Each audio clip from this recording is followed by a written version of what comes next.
I can't look back, it's too late now. My days are hours and I don't know how,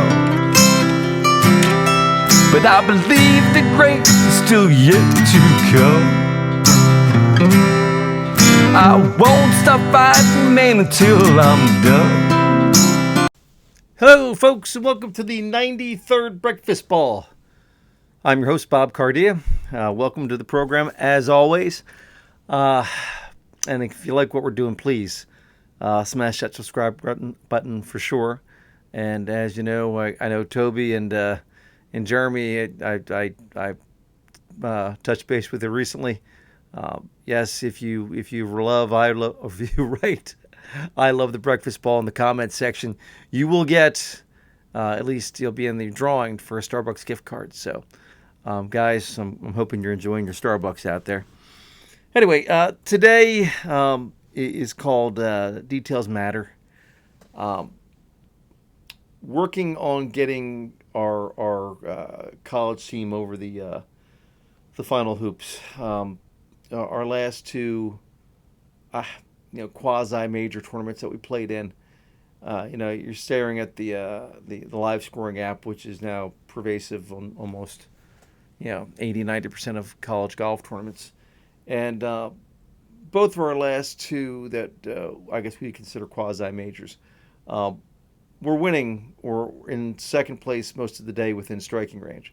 I mean, most of the day of a 5.5 hour, 6 hour event, like 4.5 of the hours, and then both times we've leaked oil down the stretch. So I talked to my guys about it and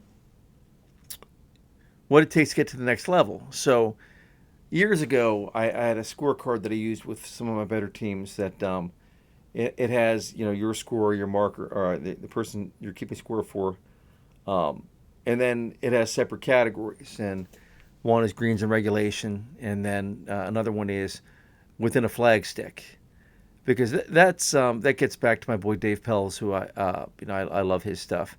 He said, how good a putter you are isn't nearly as important as where you're putting from, uphill versus downhill, or you can hit all 18 greens, but if you're 35, 40 feet away from the hole, you're not going to make many birdies, and conversely, you're going to make more three putts.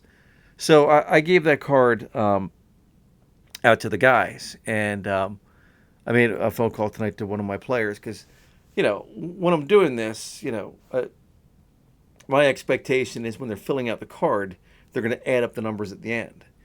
And it just so happened we got rained out of practice the other day, so we used one of the indoor facilities that we have access to, and the boys were hitting the simulator. So Coach here took out his laptop and took the cards, the detailed cards that we have, and of the guys on the team, there were several that didn't write their totals in there, or didn't add up their numbers on their putts and all that kind of stuff, and seeming like nothing, but if that takes me an extra, let's just say, 7 to 10 minutes, over 8-9 scorecards. That could take me an hour and 15 minutes to add what should take me less than 10 into a Excel spreadsheet. So when I'm talking to the guys about it, it becomes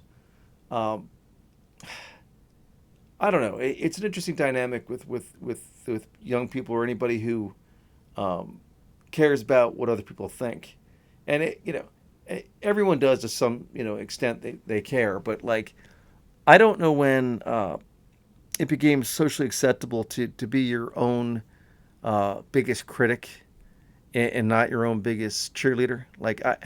It's I'll ask so and so, oh God, I didn't do it because I had 4 3 putts and yada yada. I'm like, you're missing the point of the exercise. The point of the exercise is to take the next 3 weeks as a team and as an individual and get the numbers. Whether it's greens and reg, fairways, putts, within a flag stick, short-sided, and all these stats that I put on the card to find out what your areas of weaknesses are and to drill down on them.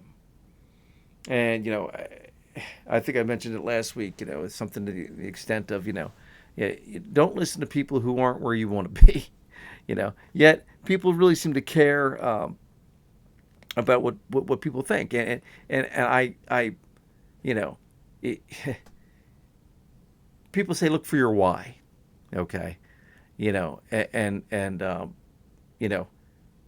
why am I not working on my greens and reg, or why am I not working on my tee shots, or why am I not working on my mental game or my breathing, or things that are all scientifically proven. And Jim Rome, he went through this whole long shtick. Why, and then when he got to the end of the whole crux of the matter, he said, you know what? The better question is the answer to question number two. Why not? People, the fear of failure, it creates that why not. It's if you truly want to be great at something, as we always talk week in and week out, you're going to have to fail, folks.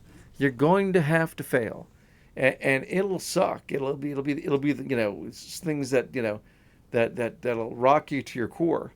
I look, as people know, I was in the hospital a couple weeks ago, and I've had a number of things with my mom's passing, and a bunch of things that have gone on in my life, and if you don't stop and face those things head on and try to go through them, guess what, folks? Yeah, it's easy. It's a simple thing to do. I saw a Kevin Hart podcast not that long ago, and he said the easiest thing to do is quit, and it's true.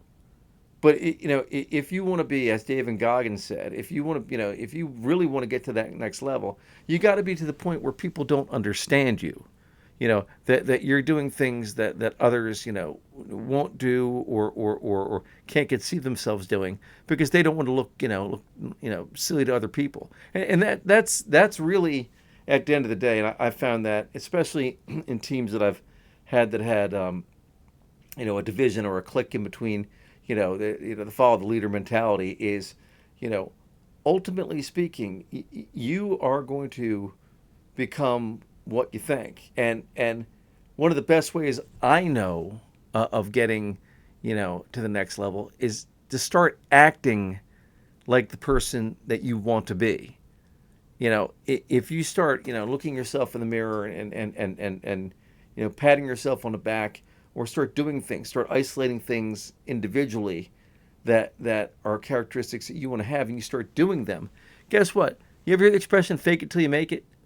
Absolutely. And when you start taking those small incremental steps, like my father was a big fan of the Og Mandino book, The World's Greatest Salesman. He had 10 vows written down in that book, and you're supposed to do them kind of like incantations. In the morning and the night, every day, and if you wake up and do them, and almost like it's muscle memory of your brain, you could start to move forward. So I guess the point being is, when I'm working with any player or anybody of any ability, if you truly, and right now, let's just say I taught, I don't know, somewhere between 80 and 100 lessons last month, and I look at it, I probably, on one hand, can tell you the players that I know, that are going to, get at least reasonably where they want to be, because it's a different mentality. They understand the quest to learn and the quest to be better. Those players realize. I had one who lost our junior league last year in the finals, and I actually surprised me. He's like, yeah, you know what? I lost. The other guy deserved to win, but I know I'm a better player, and I know I'm going to be a better player. And I'm like, wow. And that's not, a lot of the kids, I know a couple of the other kids who were in that same Sweet 16 for the finals. When they lost, they laughed it off. Oh, I shanked another one. It's markedly notable when you're, as my father used to say, a student of the game, the difference in mindset. So, today's podcast is, be different. If you want to finish like Rory McIlroy, you got to learn how to win. Accept, that you're going to fail.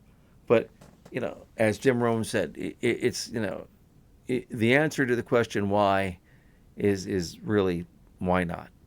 What do you have to lose? If you really want to be, what you want to be, then you better start acting like that person, right? Because you know what? There's no mystery to life. I mean, there's obviously uncertainty because you don't know what's going to happen. But I always say, if you want to lose weight, okay, how about eat less, work out more, get sleep, that kind of thing. That works. But, getting your brain to do it is a whole different thing. Getting better. I had group lessons this weekend. We had about 90 people in 3 hours of groups. And when you're explaining to people like swing path, because anybody who studies the game knows, most people come over the top. And you explain to somebody, coming over the top, especially men who take up golf late in life, and they throw that shoulder out there and come over the top of the golf ball. You could explain to them all day long, but they're used to making good contact that way. So they don't want to face the demons of swinging the club on the proper path. And the ones that do are the ones that get better. And the ones that aren't, what? They're not going to get better. Or they'll get to the Peter principle of a level of competence where they, maybe they'll enjoy it, but they'll never be to where they say they want to be. Anyway, details matter. If you want to get to the next level, if you want to finish, like I'm trying to get my team to do now, if you want to finish, if you want to get to that next level, then damn it, you got to do something different. Because, the definition of insanity is doing the same thing over and over again. If you want to get to the next level, if you want to be different, if you want to be better, then guess what? You got to do something different. And you're going to fail, but that's okay. Anyway, if you like what we're doing, folks, please smash that subscribe button. Put I Love the Breakfast Ball, and, we'll put you in the drawing to get a free Starbucks gift card. If you have anything else you want to reach out to me about, please, comment. Love to hear from you. We're going to keep doing this week in and week out, guys. I've done this now 93 weeks in a row. And we'll have more guests coming up for sure. But don't be afraid to be different. And again, like we said last week, don't listen to people that aren't where you want to be, because it's easy to beat up on yourself, but it's harder to be your own cheerleader. And well, anyway, you got my point, folks. Have a great week. I will talk to you soon, and keep them straight.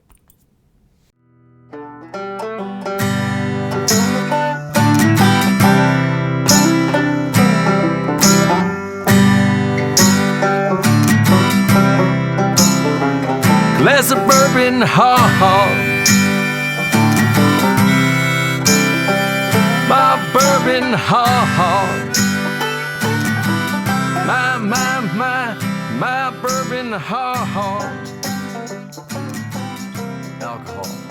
There's no great story ever started with, I'll have a salad.